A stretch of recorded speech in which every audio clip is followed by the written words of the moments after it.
जय हिंद साथियों, आज की क्लास में हम लोग अनुच्छेद 23 को पढ़ेंगे। तो स्टार्ट करते हैं आज की क्लास को।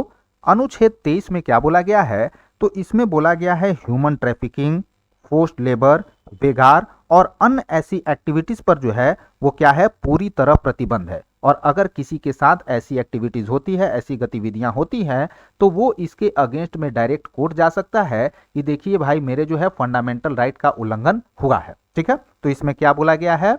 ह्यूमन ट्रैफिकिंग, ह्यूमन ट्रैफिकिंग,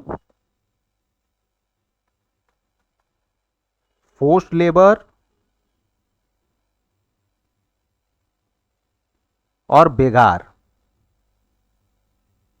तथा अन्य ऐसी एक्टिविटीज पर क्या है, तो पूरी तरह आपका प्रतिबंध है।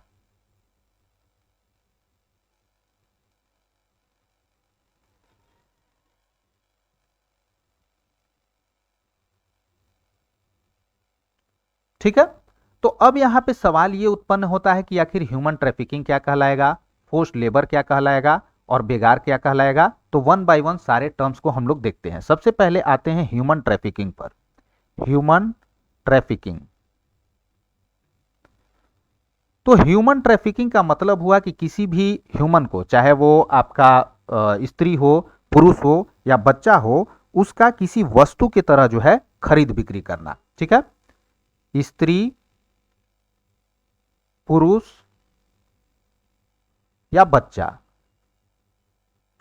का वस्तु की तरह खरीद बिक्री करना, खरीद बिक्री करना, ये आपका क्या कहलाया? तो ये कहलाया आपका ह्यूमन ट्रैफिकिंग। अब सेकंड आता है कि फोर्स्ड लेबर किसको कहते हैं?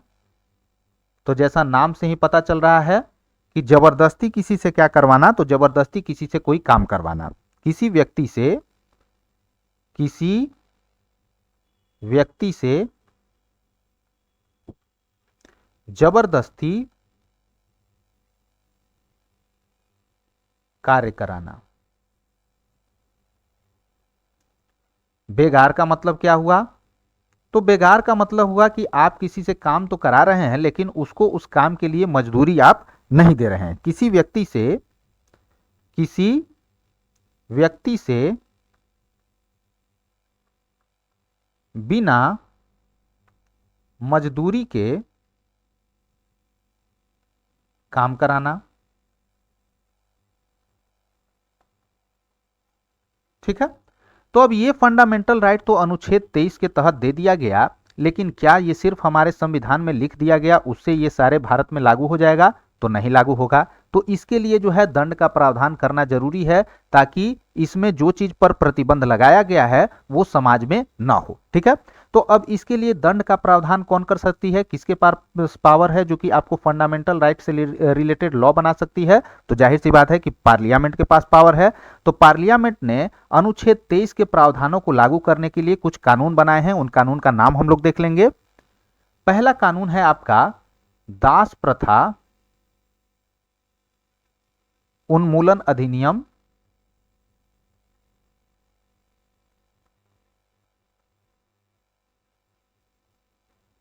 दूसरा क्या है आपको? Immortal traffic of women and children prevention act. और ये कब आया था? तो 1986 में ये एक्ट आया था।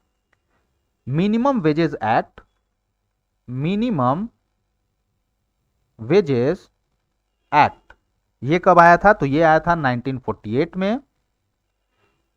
Bonded labour, bonded labour prevention act, ये एक्ट कब आया था? तो 1976 में। जो हमारा आर्टिकल 23 में प्रोविजंस है, उसको लागू करने के लिए इन सब एक्ट को क्या किया गया है?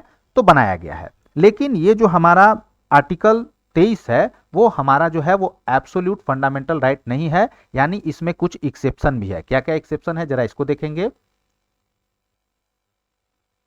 तो एक्सेप्शन इसमें पहला है आपका सश्रम कारावास, सश्रम कारावास।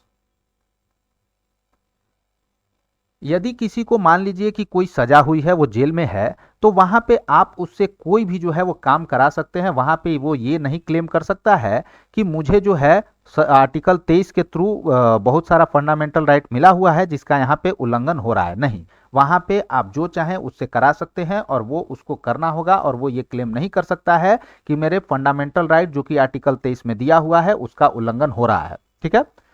दूसरा क्या एक्सेप्शन है, तो राज्य, कौन सा राज्य, तो जो आर्टिकल नंबर 12 में डिफाइंड है वो राज्य। राज्य किसी नागरिक को मिलिट्री या सोशल सर्विस में कंपलसरी वर्क के लिए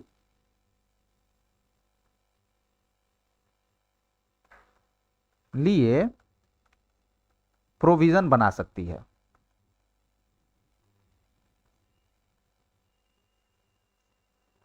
अब जो लोग मान लीजिए कि सोशल सर्विस में है या मिलिट्री में है, ठीक है, वहां पे आपका कोई रूल रेगुलेशन ऐसा हो सकता है जो कि आर्टिकल 23 में जो प्रावधान दिए गए हैं उसको क्या करे, वायलेट करे। लेकिन चूंकि ये लोग ऐसे सर्विसेज में हैं, इसलिए यहाँ पे जो है इनका फंडामेंटल राइट का वायलेशन हो रहा है जो आर्टिकल 23 में दिया हुआ है, और वो इसके खिलाफ क्या कर सकते हैं, तो कंप्लेंट नहीं कर सकते हैं। ठीक है। लेकिन यहाँ पे जो इनका जो फंडामेंटल राइट का वायलेशन होगा जो आर्टिकल 23 में दिया हुआ है, वो आपका जाति, कास्ट, रिलीजियन, इन सब के बेसिस पर नहीं होना चाहिए। चूंकि ये आपके इन इंपॉर्टेंट सर्विसेज में है, इस कारण जो है इनके फंडामेंटल राइट का वायलेशन हो सकता है, लेकिन जाति, धर्म, इन सब के आधार पर नहीं होना चाहिए। ठीक है। तो ये दो एक्सेप्शन है आपको आर्टिकल 23 के। इसी के साथ हमारा आज का क्लास जो है कंप्लीट हुआ। नेक्स्ट क्लास में हम लोग आर्टिकल नंबर 24 पढ़ेंगे। यदि वीडियो पसंद आए तो लाइक, शेयर, सब्सक्राइब जरूर करें। Thanks for watching students. Bye, have a nice day.